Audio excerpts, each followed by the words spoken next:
Oh yeah, sexy biscuits. Nice.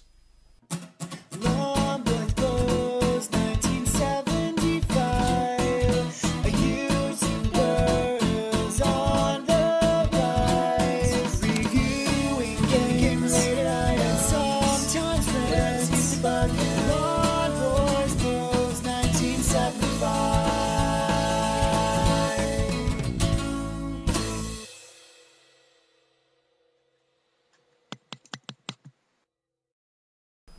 This is Starstrike 3D on the Sinclair ZX Spectrum. It was released in 1984 by a British computer game developer that was essentially 3 university students from Leeds. This game is notable because it pretty much came out at the same time and is a blatant copy of the Star Wars arcade machine. But if you think of the hardware that the Star Wars arcade machine was running on, and this came out way before the officially licensed version, and that didn't even have any sound. But we'll get to the sound issues of this in a minute. Yeah, the fact that they did it right, liberties were taken so they didn't get sued, because let's be honest, if they did this now, Disney would sue them into fucking oblivion. Yeah, so liberties were taken, but you know, all the stages from Star Wars are there, and they did it on a 48K Spectrum. There was also a sequel a couple of years later in '86 where they actually went one stage further and shaded the graphics in. And what's even more revolutionary about these people was, because obviously it's the early British gaming industry, was they were self-published.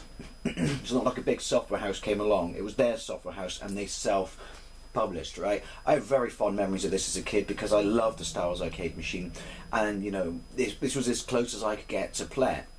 Now, the problem with this game is the sound is obviously the Spectrum, if it's not the 128K, is that really irritating in a basic speaker. But that's not to say you couldn't make good sound effects with it. But then I guess because this was the early days of the Spectrum, these people were still finding their way. We can forgive them for that, particularly when you see how this game looks. Oh, and by the way, these people went on to bring Starglider to the ZX Spectrum. Do you remember Starglider, that game that was on a Saturday morning kids TV show that was the preserve of 16-bit systems? Right, hang on, I missed that. Right, Kempston. Ooh, we're going easy because I'm a pussy and space is cold. Right, now, see, there's a sound problem, but look, it's proper, you know, vector graphics and looks like Star Wars. I'm twatting darts tie left, right and centre. Right, it's inverted, which is, there he goes again, which is nice, but what's interesting is my shields are on the left and they're a little bit more forgiving than the Star Wars arcade machine. But on the right is my lasers. Now, I can't just constantly, I can hold it down and it constantly fires, but I can't do that. I have to be aware that they've got a charge. And when you run out of guns in this game, then shit finds your face really, really quick. So dependent upon your score, I guess, or the stage of difficulty you select, you do the tower run, you do the trench run, you actually fly into the reactor in this, which is more akin to Jedi, I guess. Ooh, initiating tech run.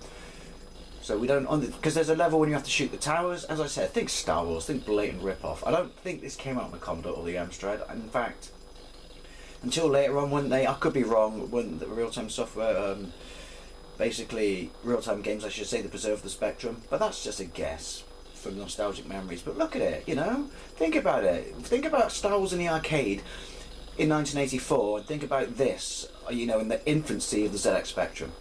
I think, shite sound aside, it's a pretty impressive game.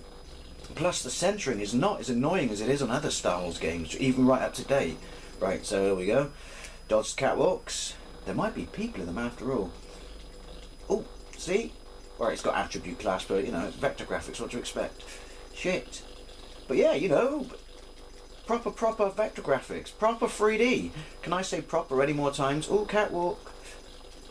Oh man, someone should do a hack of it, fix the sound, and then shade these catwalks and towers and shit. Right, get ready. Right, so as I said, it's more like Jedi when you get to the end, if I get to the end. You actually fly into the reactor, and then you have 2 things to shoot, left and right. I'll probably do a gameplay of the second game as well so you can see the improvements, but considering this one, this was what was great about the Spectrum in early games in the UK, was considering it was programmed by kids, genius, right, shoot that, oh, I can fly through, boom, escape scene. I love these little vector scenes, you know, like cutscenes. Bye, you were blue last time I blew you up. And then basically it's rinse and repeat. Oh, going to warp speed. No, we're not going to warp speed, we're going to light speed. Sorry, wrong franchise. Right, so I'm assuming now you might get to see the tower run, which is pretty impressive as well, all in itself.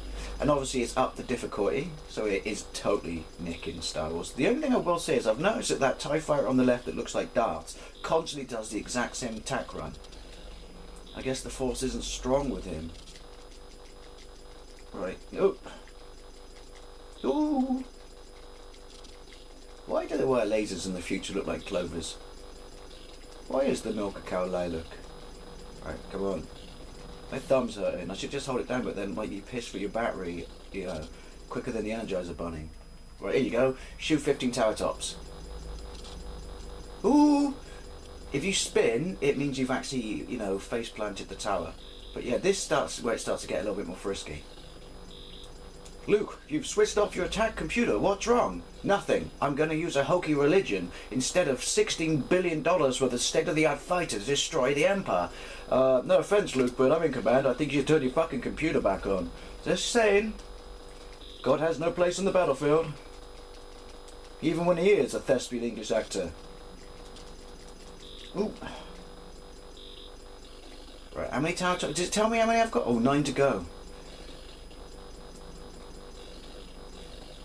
There is something satisfying about the Spectrum crunchy noises, though, I will say that. But as I said, the 48K could do sound better than this. Although, but those who didn't grow up with it mostly remember it for sound like this. Oh, I didn't. Oh, does that mean I don't get like a bonus? Oi, oi! Go much faster. Shit. They're coming in much faster this time. Shit, shit, shit. Wow, and this is just stage 2. Ooh! Budget haircut right there. Come on. Oh, bollocks, bollocks, bollocks. Shit, shit. Oh my god. Maybe I should switch my targeting computer back on. Just saying. Or just stay up here. Right.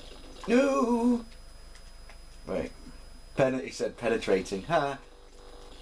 Right. There you go. I'm going to call it quits there. Starstrike on the ZX Spectrum. Dodgy sound aside, there's no denying this is a pretty impressive cough conversion of the Star Wars arcade machine. Anyway, thank you very much for watching, and I'll see you later.